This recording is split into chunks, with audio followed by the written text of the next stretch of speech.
Welcome back. Today we're going to be discussing institutions. Institutions essentially are ideas and how these ideas are transmitted across society, specifically within certain buildings that carry the ideas and people who carry the ideas. Specifically, we can divide institutions into formal and informal institutions. Formal institutions being something like government legislation, things that are strictly enforced, and informal institutions being more cultural or communal types of ideas and norms and standards that people kind of go by. Specifically within economics, the foundational institution is property, specifically private property.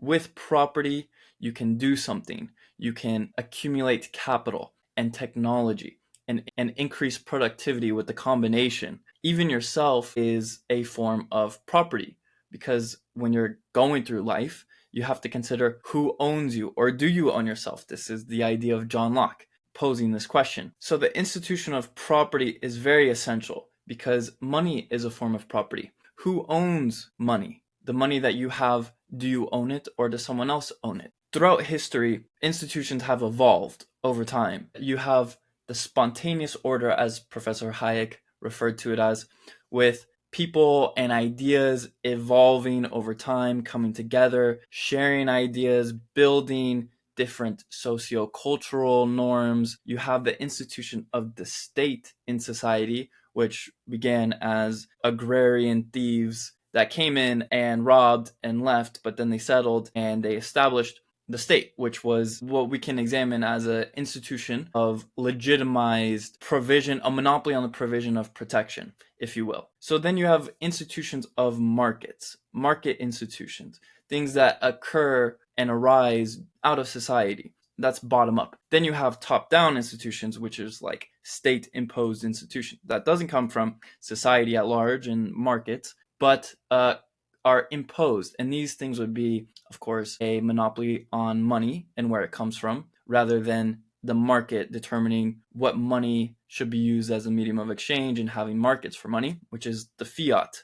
And fiat essentially can be applied to the creations of the state that are monopolized and imposed on society, which is fiat money, the military. It's illegal to have your own private army or private militia. Public education is a institution of imposing ideas for society. You have the institution of health and medical care that is not one derived from the market, but one that comes from decisions of the state. So there's a lot of different institutions that we can examine, both arising from markets and arising from states. And this is why economics, essentially when analyzing economic theory and the Cadillac, more or less is used as a theoretical tool, almost in a vacuum, for understanding economic mechanics. Then economics, when it's understood and analyzed in the real modern world and historically as well, it's always in somehow cause and effect by politics and political theory, political decisions. All these interventions in the market economy create these distortions. So then this distorts the ideas about what economics is per se, what politics is per se, and this is what the role of ideas is. It's shaping institutions, and what institutions will people accept and adopt or reject. And so these all evolve over time. The institution of the state, the modern nation state, began out of the revolutionary period. What was the institution of the state like prior to the revolutionary period? Well, it was mostly the monarchy and the divine rights of the kings. So you had the religious aspect, which went hand in hand with the state. So the separation of church and state was enforced because it was simply too powerful. Now the institution of state and money production is way too powerful.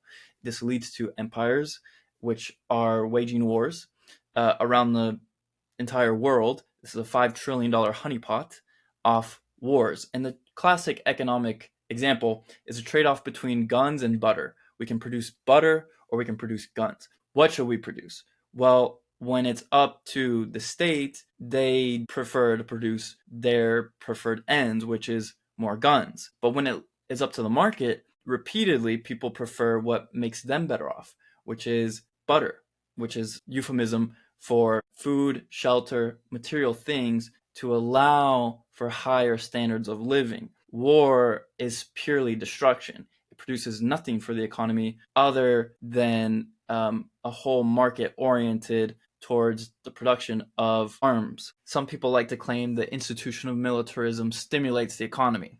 Yes, as Professor Mises says, it stimulates the funeral industry. So the whole larger aspect, the battle of institutions, is really the battle of ideas and which ideas are going to be promoted and adopted and which will be changed and evolve. And this is very important because as ideas are the basis of all action, then it's important to consider what ideas are being adopted and put forth, enacted in society. This is what creates the economy, social cooperation, or social strife. And institutions are one fundamental aspect of economics to help us develop from property all the other ideas of specialization and mediums of exchange that we can really elaborate further on.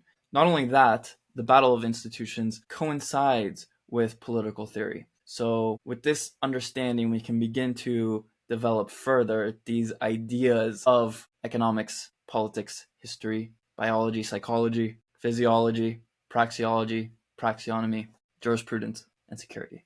Thank you very much.